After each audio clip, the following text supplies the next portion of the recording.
Today, we're going to dig into the future of Social Security. And believe it or not, it kind of boils down to this single, really powerful rule in the U.S. tax code.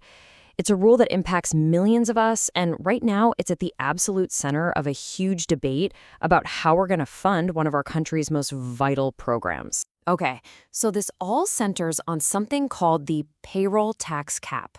Now, for most of us, it's pretty straightforward. 6.2% of what you earn gets taken out for Social Security. But here's the thing, that tax doesn't apply to everything you might earn. It actually stops at a certain point, a limit. And that limit, well, that's the cap. And for 2025, that specific number is $176,100. And this isn't some abstract figure, you know? It's a real, hard line in the sand that fundamentally changes how the entire system gets its money. So what does that really mean? Well, think about it like this.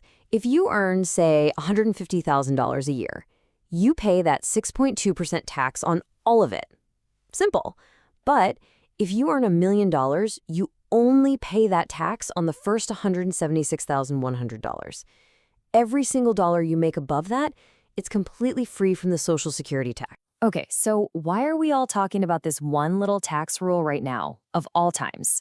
Well, it's because Social Security is staring down a massive financial challenge, a looming shortfall that has put this cap right in the middle of the spotlight. It's so important because this one rule is maybe the biggest, most powerful lever that policymakers can actually pull.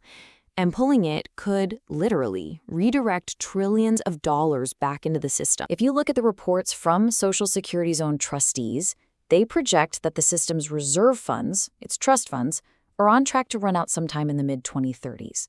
Now, let's be super clear. That doesn't mean Social Security just stops. It doesn't. But, and this is a big but, it does mean that if we don't change anything, the system will only have enough money coming in to pay out a portion of the benefits it's promised everyone. So to try and avoid that, policymakers are zoning in on that exact tax cap we were just talking about. And when you start to look at the options they're considering, you really begin to see just how high the stakes are. Basically, there are four main paths being debated. One, we can just stick with the current law, leave it as is. Two, we could raise that cap to a higher number, like $250,000. A third idea, which a lot of policy analysts use as a benchmark, is to tweak the cap so it covers exactly 90% of all wages earned in the country. And then there's the most dramatic option. Just get rid of the cap entirely. Make all income subject to the tax. And the financial impact of these different choices? It's just enormous. Just lifting the cap to $250,000 brings in a huge wave of new cash. Adjusting it to that 90% of wages benchmark, even more. But completely eliminating the cap? Wow. That would generate by far the most new revenue for the system. I mean, we're talking about staggering amounts of money here. Depending on which path we took, analyses from groups like the Congressional Budget Office show these changes could bring in anywhere from hundreds of billions to over $3 trillion in new funding over just the next 10 years. That's enough to close a massive chunk of that whole funding gap. Yeah, but this isn't just a simple math problem.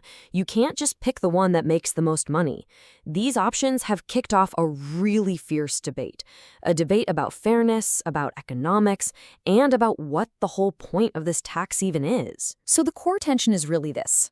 On one hand, people who support changing the cap say it's the best way to keep Social Security solvent and, frankly, to make the tax system fairer, make sure high earners pay the same rate as everyone else. But on the other side, critics will frame this as a massive tax increase on business owners and the upper middle class. They argue it could hurt the economy by discouraging people from working hard, saving, and investing. So, at the end of the day, what this all boils down to is a really, really difficult trade-off. This isn't just some technical tweak in the tax code. No way. It's a huge decision with profound political and economic fallout, no matter which way you go. And the crucial factor here is the politics of it all. It's about the framing. As critics from policy institutes like the Heritage Foundation point out, any move to lift the cap isn't just a policy adjustment. It's going to be called a tax hike. And that specific language makes this a politically explosive, incredibly difficult path for any politician to walk, no matter how much it might help Social Security. And that leaves us with the central question, doesn't it?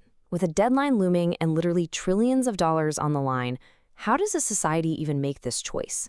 How do we weigh the absolute necessity of securing Social Security for generations against the very real economic and political fights that come with asking our highest earners to pay more?